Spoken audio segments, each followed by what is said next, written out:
persist, and we will continue to work hard to prevent gun violence in the future. My heart goes out to the victims and their families, and I thank God that there were no fatalities last night. And that is because our police officers responded with heroic and immediate action. Thank you to them once again for answering the call and saving lives. And thank you for working through the night, through this morning, to investigate this crime and to provide updates to the community.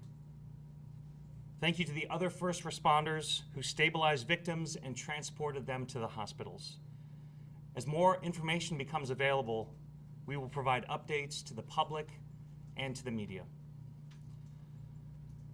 Up next, I'd like Colonel John to give you an update, including new information, and after that, we'll hear from John Kerp, our interim city manager, Councilmember Scotty Johnson, and then we'll take your questions. Colonel. Thank you, Mayor. Good afternoon, everyone, and thank you for being here to cover this. I think most of you have the information that we released earlier this morning. So this occurred at 1:38 a.m. At the intersection of Main Street and Woodward. Now, we had officers on scene when this evolved. We had additional patrols working through our civil disturbance response team and our SWAT team. They were working in conjunction with senior command staff members. We've had lots of crowds in Main Street through this past month to 6 weeks, so we've beefed up patrol. So it's important to know that this happened in front of officers. Our officers acted without hesitation. They acted precisely. They were diligent in what they did, courageous. I commend those officers. They showed tremendous restraint in their actions, and then they immediately responded to those who were suffering from gunshots and administered medical aid. They made it safe for fire to come in. They worked with our emergency communications section to make sure that we rendered service to these individuals. So unfortunately, we had a total of 9 people struck by gunfire. They range in age from 23 to 47. We had 8 males and 1 female. So right now I can tell you that we had 1 shooter that we engaged. We fired a single shot at that individual. That individual fled the scene. So we're still looking to contact that person. Anyone that has information about this individual, there is somebody out there that knows who this person is. Now, following that exchange of gunfire, when that individual left the scene, there were more shots fired south on Main Street. So we know we have at least 2 people firing. So right now, that's pretty much all we have. Please know, as the mayor said, we've had officers working diligently around the clock, people in this building here, the criminal investigation section working tirelessly, our PIO, everybody responding, and my thanks go to all the officers that responded. This is a day where I'm very proud of the Cincinnati police officers, our response. You should be proud of your first responders in the city of Cincinnati, police, fire, and ECC. So at this point, I'll hand it over to Mr. Kerp. So I think that what I'm asked to share with you is the name of the officer that discharged one round. It's Officer Joe Shook. He's assigned to our traffic unit. Joe started with us in January of 2016. So he was part of the civil disturbance response team. He was out there with his partner. And again, he acted immediately. He ran toward the gunfire.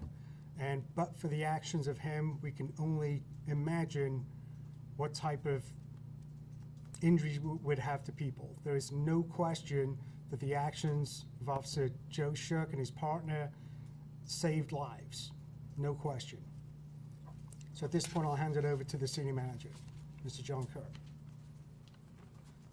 Thank you, Colonel. Of course, my comments echo those of the mayor. Solving disputes with guns is a danger to all of us. But I especially want to thank the men and women of the police department, in particular Officer Shook and his partner, whose immediate response saved lives. I also want to recognize District 1 Commander Hammer, along with CDRT Captain Henning, who did an outstanding job in managing the scene and coordinating with our fire services last night to be sure that critical aid could get there immediately. And then also I want to give a special thanks to Captain Steve Saunders, who was our night chief, as well as responsible for coordinating our investigation last night. It's been a long day and night for him and for all of us, and I want to thank him especially for his work today. Next, I believe Councilmember Johnson has a few words. Thank you. It's been said, but let me reiterate. This type of behavior is absolutely uncalled for and unacceptable in the city of Cincinnati.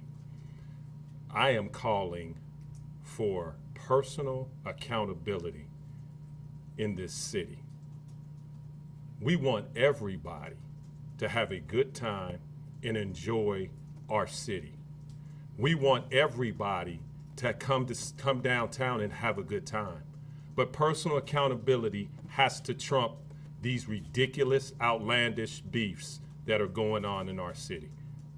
Personal accountability, ladies and gentlemen, that's what I'm asking for.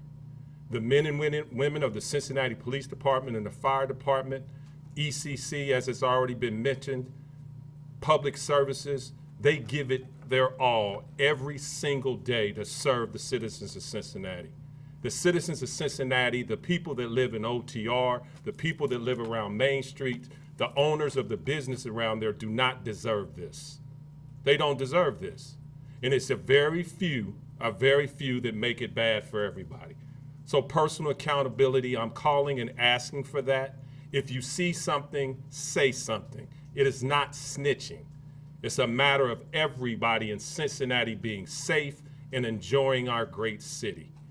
So to those that want to continuously come into our downtown and cause these problems, and like I said, it's very few, I pray, and I mean this, that every measure of law that you meet when we catch up with you, when the Cincinnati police catch up with you, you just have to face that. You just have to face that because you are making it unsafe for everybody in this city. Let me commend the men and women of the Cincinnati Police Department, the Cincinnati Fire Department, Public Works that had to clean up all that mess. We are a better city than this. And personal accountability and those that are trying to disrupt this great city, you're not going to get away with it. I do thank God, and we prayed in church this morning that it didn't turn out worse than what it was. But now it's time for personal accountability and for people to step up. And when you see ridiculous things like that, say something. But to the men and women and the city workers that did an outstanding job, thank you and continue to try to do what you do every day. With that, we'll take any questions. Colonel John, could you talk a little bit about the possibility that that suspect was hit by that officer's bullet? Do we have any idea? We don't know. Okay. We simply do not know. We could see through video surveillance that the person that was shooting the gun fled the scene towards Ziegler Park. We know there were 9 people that were treated at University Hospital, but we do not know if the person that was discharging that firearm was struck by our officer's round. He said that the officers were all standing right there. They were already working, a disorderly scene. How brazen is it for somebody to see your officers there and then decide to pull out a gun? Yeah, I think that, Councilmember Johnson kind of covered that. There really aren't words. It's remarkable that we're at a time right now where people are that brazen. And frankly, I'm at a loss for words for it. Let me just weigh in on that because I think you're putting your finger on something that is absolutely important to realize in this matter, that the gun violence is so inappropriate. People cannot resolve their differences without reaching for a gun. It's so commonplace that 2 officers are standing right there and shots are still fired nevertheless. We have increased our police presence on Main Street, as we mentioned, via the CDRT and SWAT. They're in uniform, they're on the street, and despite that, gunshots ring out. It's completely unacceptable. Go ahead. How many shots total? How many shots were fired total? Do we know that, Captain Saunders? 15? 15? Is that just the shooters, or does that include the gun party exchange? That would include our gunfire as well. We have one round. And was it just a dispute between two groups that started all this? Well, I don't know where it originated, but you could certainly see in video that there was a physical altercation between individuals, but it was a distance far enough away you really couldn't see the exact number involved.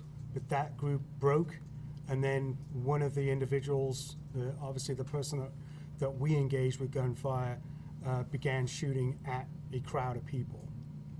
So were those 9 victims, were they believed to be in that original fight, or were those just innocent bystanders standing around? Yeah, I can't answer that question. I'd be speculating at this point. You mentioned surveillance video. Could you talk a little bit? There's got to be just gobs of it, right? A lot of people with cell phones, and then surveillance cameras on businesses, things like that. What's that process like with you guys right now? Yeah, that's right. So obviously we have our hands on some of the surveillance video. Some of the boroughs have very good video surveillance, so we have that. Criminalistic section has been processing that for us. I did make a plea earlier this morning that if anybody that has any video surveillance or cell phone footage or anything like that that could help us in that investigation, it's very important that we can get our hands on that. So. Does the city have any cameras in that area? Yes, there is some real-time crime cameras in the area, but it wasn't very helpful to us to try to identify the subject that was firing the gun.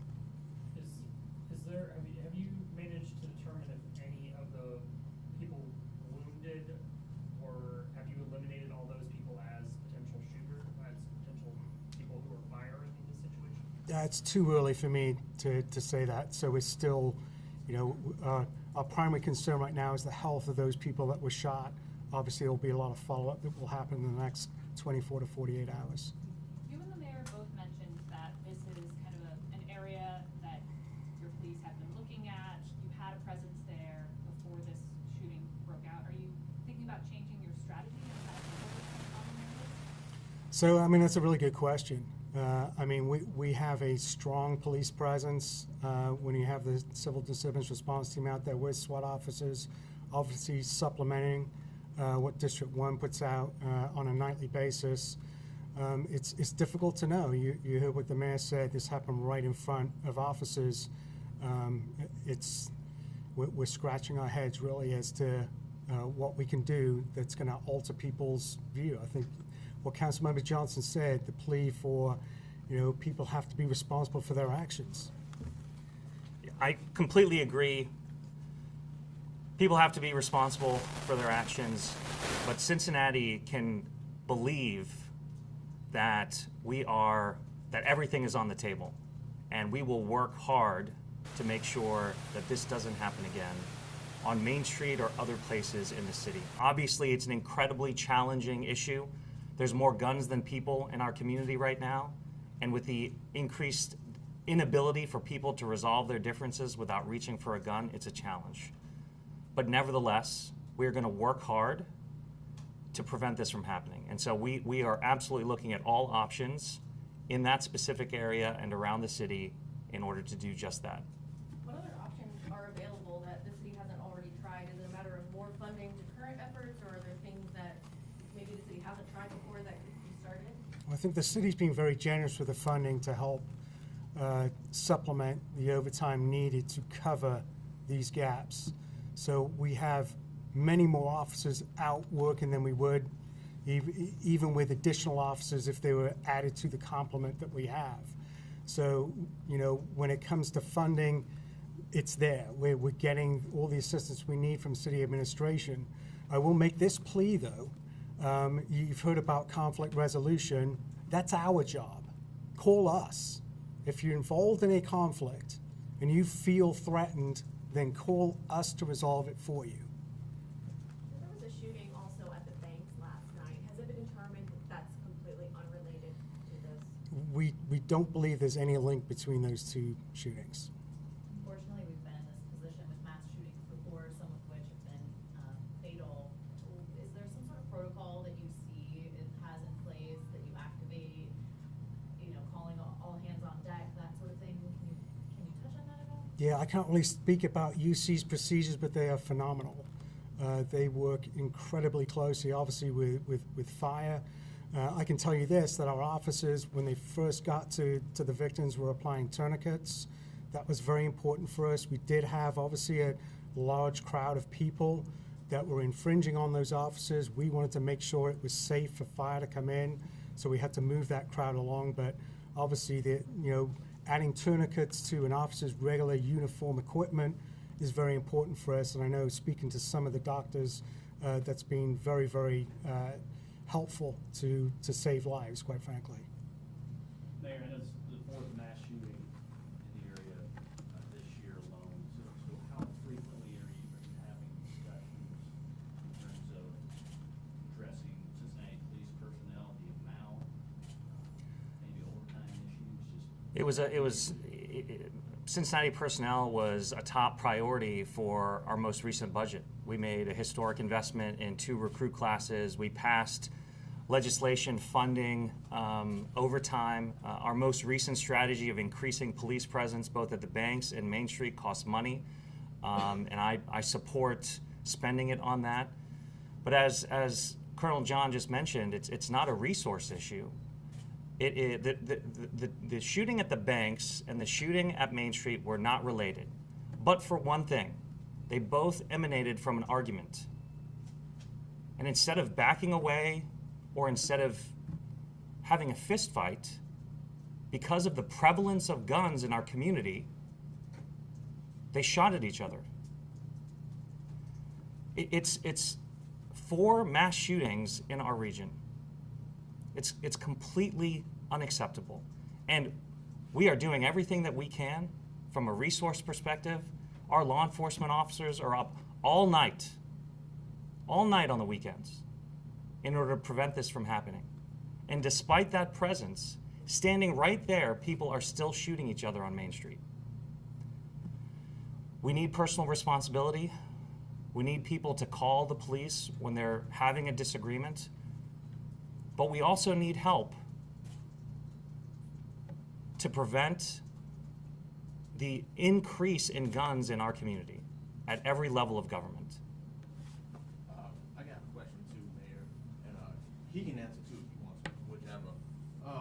With these recent shootings, shootings happen every week in Cincinnati. I mean, do you think it's fair to say that, like, with the new law in Ohio, with it being, anybody can carry a gun, permit or not, do you think it needs to be, be looked at again, especially with the recent shootings that's been going on here in Cincinnati? Do you think it should be, revisited? Look, our priority right now is making sure that we provide care to the 9 people who were shot in this mass shooting on Main Street.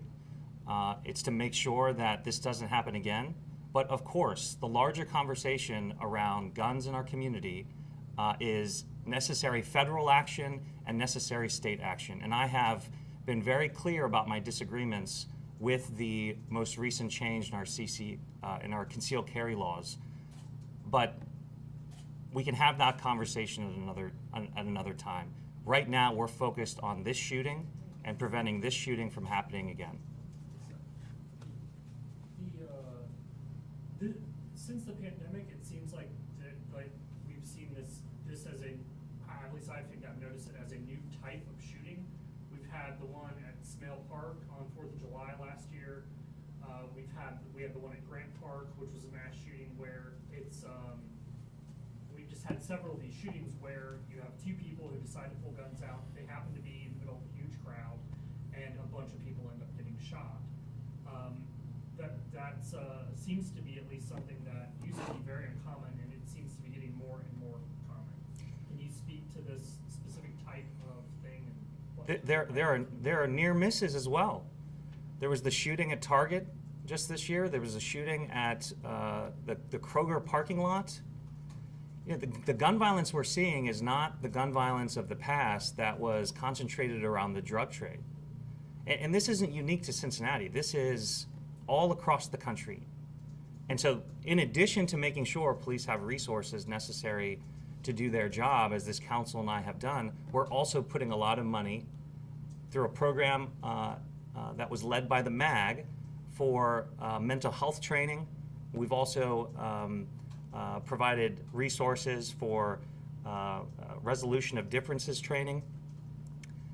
But again, we need community support, and we need the citizens of Cincinnati to recognize this devastating trend and work with us to resolve these differences without gunfire. Can you talk about the methods used by police officers early this morning, I guess, related to the crowd control? There were some flashbangs and other things. You know, why was that decided? Were there any potential injuries to civilians because of that? So why was that decided? It was decided because we needed to make it safe for fire to come in and treat the gunshot victims. We had a large crowd encroaching into the area. Well, obviously you realize we had shots fired and we didn't have those people in custody. So there was an imminent risk to the officers that were trying to administer aid, medical aid. So what we needed to do was push that crowd back. They formed a line in the street. These are the officers that train to deal with civil disturbance. And what they use is called bang balls. They roll those into the street. They're not targeted at people. They're targeted in an area. So near a wall or somewhere, it's a loud percussion. So it's a very loud noise, and that had the desired effect to disperse the crowd. Nobody was struck with anything. Nobody was targeted. Nobody was injured. Can you speak, I know that a lot of other businesses on the street have talked about having instances of people ducking into their businesses to hide from situations like this, and this is just like something that in this specific strip that they've been dealing with over and over again. I mean, what sort of solutions or questions have specifically business owners been bringing to police about how they want this handled? I mean, we need business owners to partner with us, to help us. They're the guardians of the area. They're there all the time. Even when we're not there, they are there. So we have to be working together in accordance. I think the mayor was talking about that a little bit. So Captain Matt Hammer's been working very, very hard with the Main Street Business District to strike that alliance and get everybody on the same page. All right, Thank thank you. you. Thank you.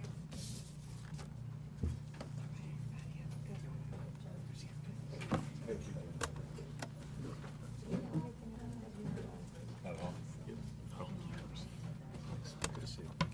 Good seeing you. Take care.